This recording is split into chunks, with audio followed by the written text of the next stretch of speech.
Yes, so in the last class, we discussed the defects of human eye, in which we discussed 4 defects: myopia, which is the nearsightedness. Yes, a person can see the nearby objects but cannot see the faraway objects.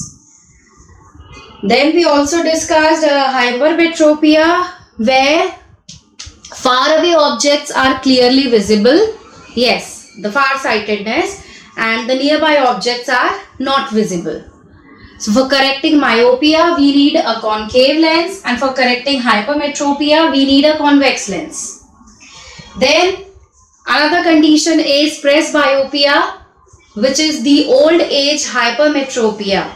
In that, the people who are older, right, the old age people, they are able to see the faraway objects but they cannot see the nearby objects, right, and hence they suffer from presbyopia. It occurs because of the weakening of the ciliary muscles, because of which the eye lens loses its property of flexibility. It cannot focus properly. So we have presbyopia, and you need convex lens to correct presbyopia.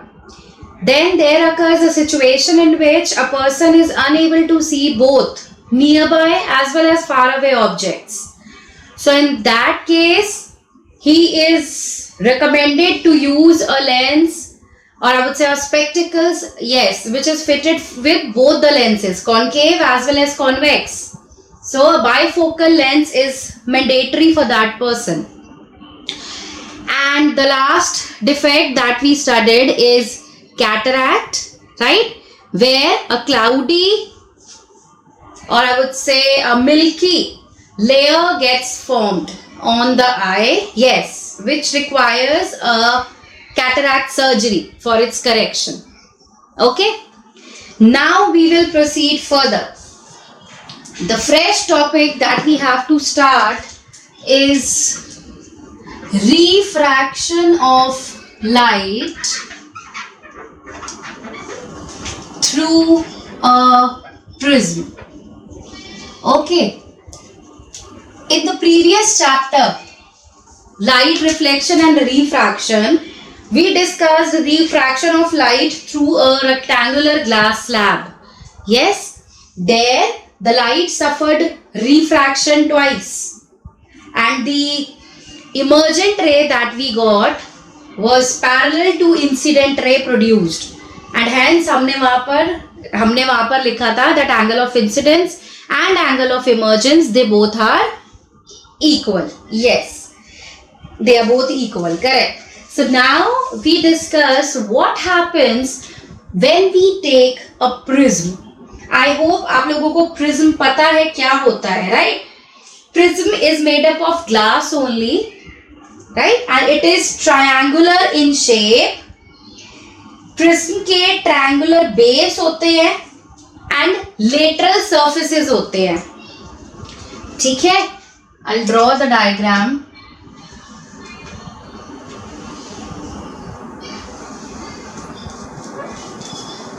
A prism is triangular in shape, right? There is a base and we have lateral sides.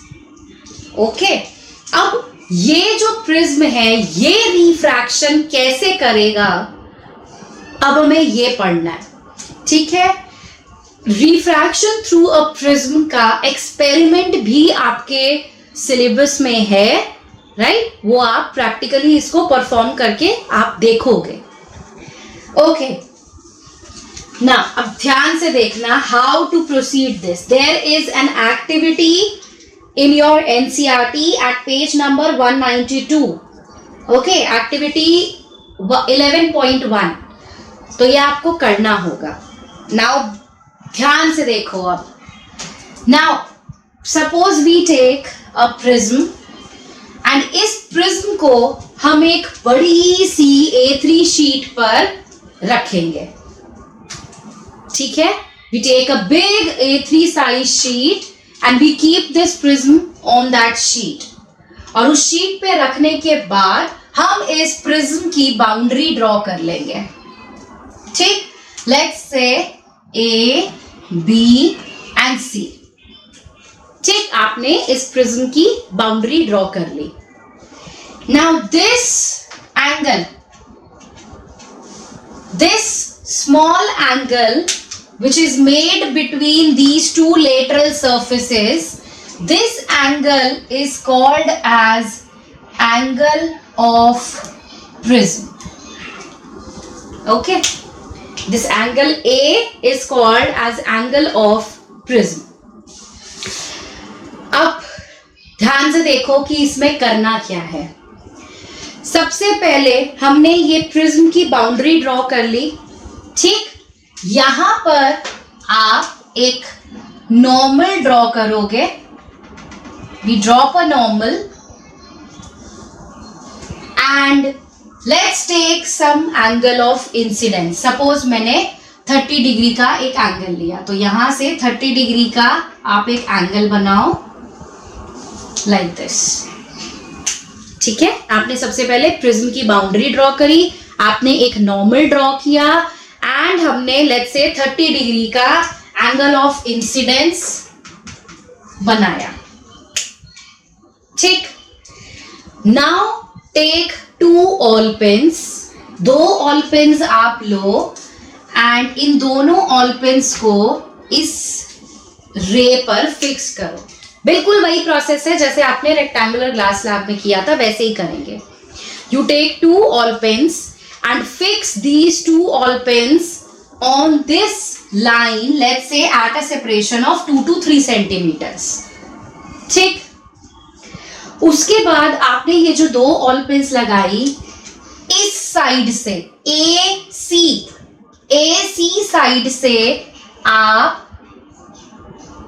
अपनी आई से, ठीक, you keep one eye closed end दूसरी आई से आप इन दोनों all pins को देखना start करो AC साइड से।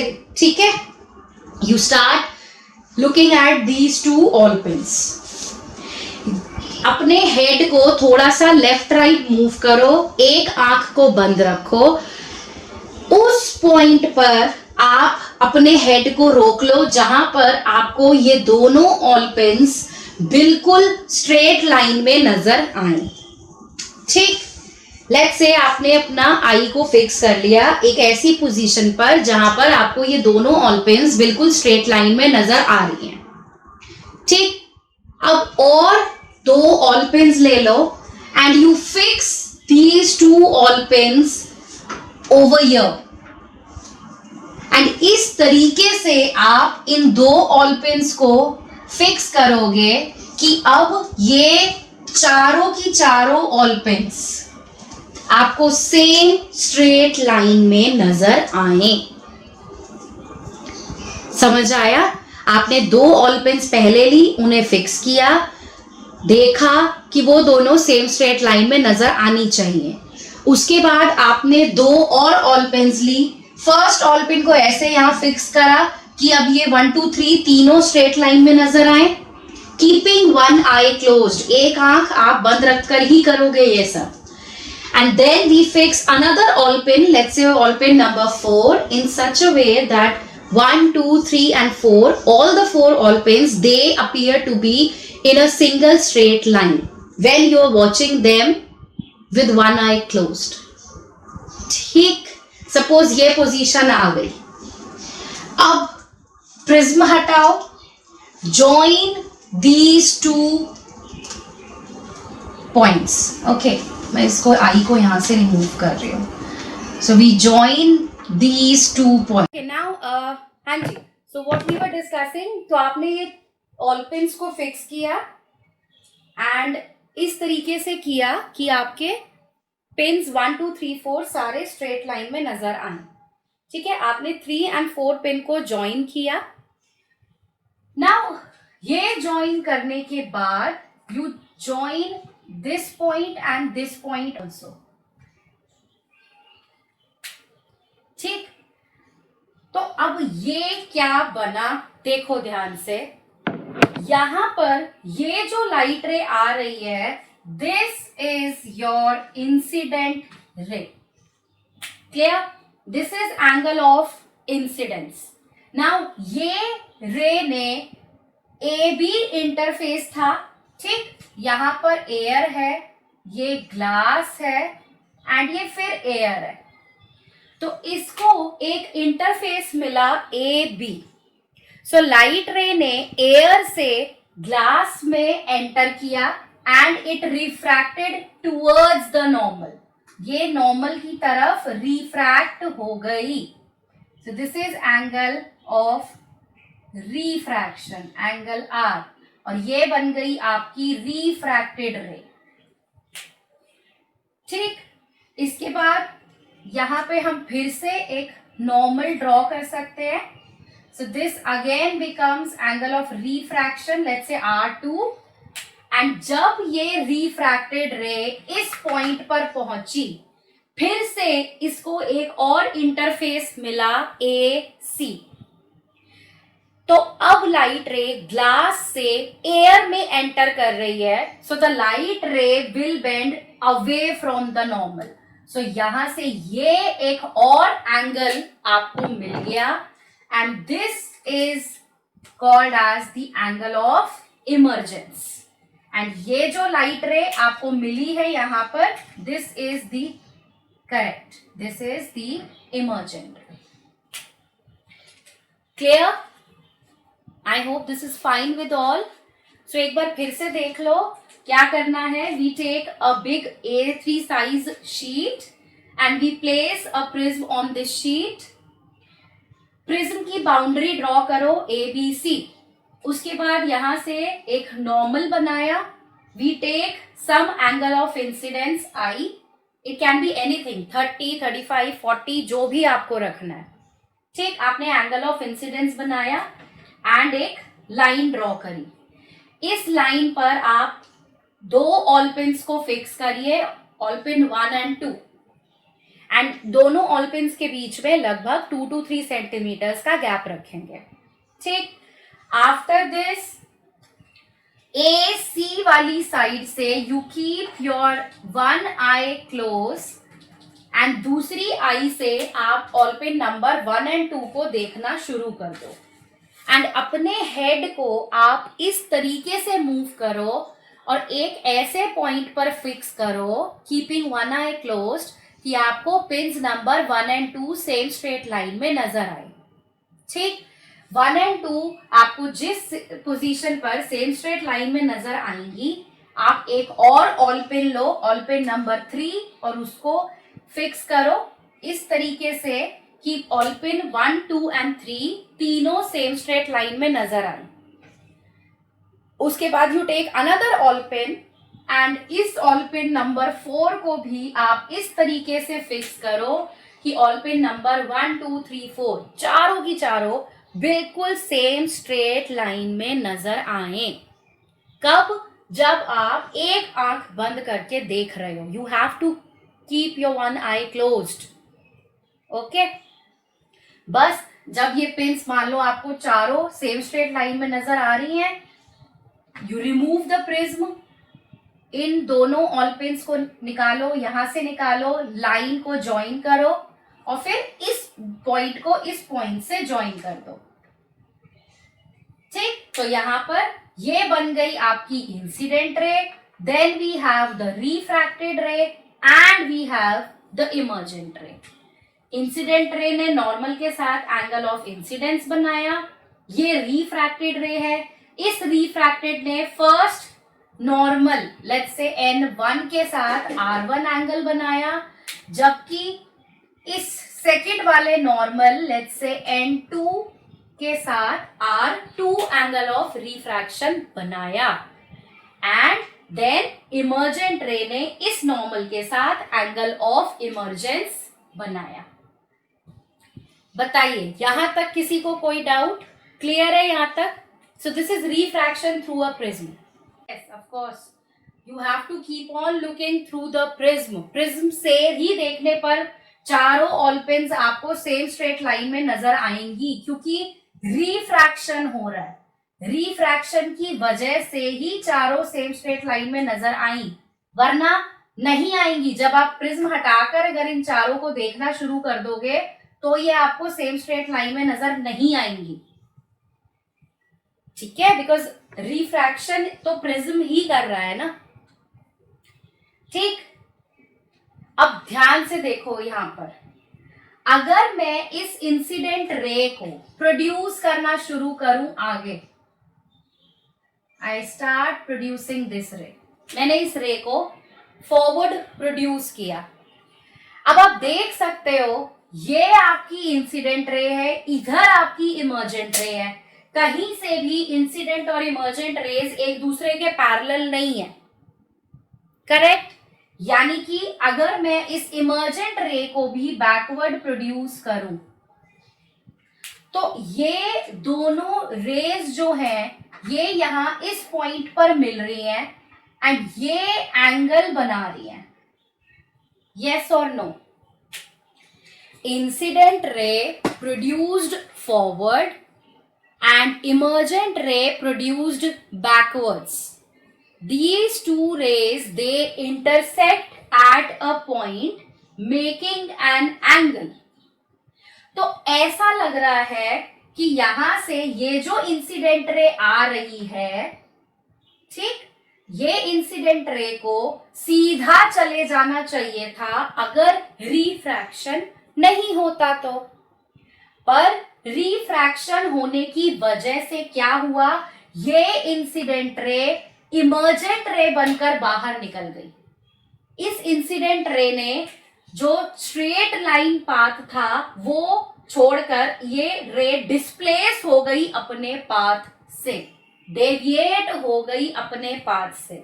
सो ये जो एंगल है जिससे इंसिडेंट रे डेविएट हो गई है अपने पाथ से, this is angle D and is called as angle of deviation.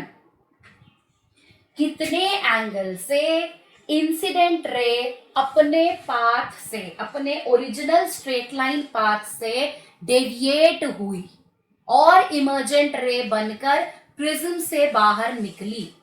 This angle is called as angle of deviation. तो जब आप ये प्रैक्टिकल परफॉर्म करोगे, उस प्रैक्टिकल में आपको angle I, R1, R2, E and angle D, ये पांचों एंगल्स निकालने होंगे। समझ आया?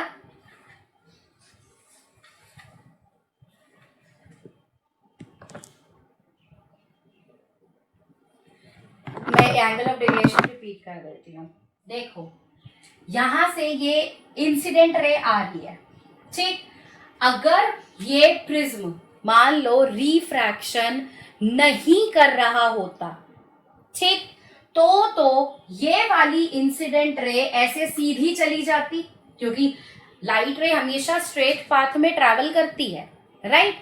तो ये इंसिडेंट रे यहां से सीधी चली जाती। ये जो मैंने ब्लैक डॉट डॉट डॉट बनाया है ये इंसिडेंट रे का पाथ है जब रिफ्रैक्शन नहीं होगा, ठीक। लेकिन जो हमने ये ग्लास प्रिज्म लिया है, ये ग्लास प्रिज्म रिफ्रैक्शन कर रहा है। Yes, there is a process of phenomenon of refraction and वो भी दो बार रिफ्रैक्शन हो रहा है, एक बार ए बी इंटरफेस से और एक बार ए सी इंटरफेस से। तो ये इंसिडेंट रे जो सीधी जानी चाहिए थी अगर रिफ्रैक्शन नहीं होता, पर रिफ्रैक्शन होने पर ये इंसिडेंट रे पहले इधर बेंड हुई फिर इधर बेंड हुई। यस, यानी कि जो स्ट्रेट पाथ था इंसिडेंट रे का, उस पाथ से ये इंसिडेंट रे डेविएट हो गई है इस पाथ पर, रास्ता बदल गया इंसिडेंट रे का। तो इतने एंगल से ये इंसिडेंट रे डेविएट हुई है। So the angle at which an incident ray deviates from its path and come out of the prism as an emergent ray, this angle is called as angle of deviation. ठीक है, glass slab में incident ray और emergent ray parallel थी, दोनों एक दूसरे के।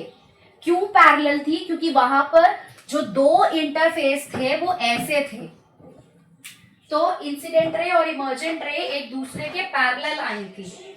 लेकिन यहां पर इन जो ये दो पैरेलल सर्फेसेस है, अब ये दो पैरेलल सर्फेसेस ऐसे इंक्लाइन हो गए हैं एक दूसरे पर, ये दोनों एक दूसरे पर इंक्लाइन हो गए हैं। तो अब इंसिडेंट और इमर्जेंट रे एक दूसरे के पैरेलल नहीं रही, बल्कि डेविएट हो गई इंसिडेंट रे अपने ओरिजिनल पाथ से। कितने एंगल से? That angle is angle of emergence. Clear है? बताओ अब समझ। Angle of deviation, sorry not emergence. ठीक, बस ये है रिफ्रैक्शन थ्रू अ प्रिज्म। बताइए, ये पॉइंट क्लियर है सबको?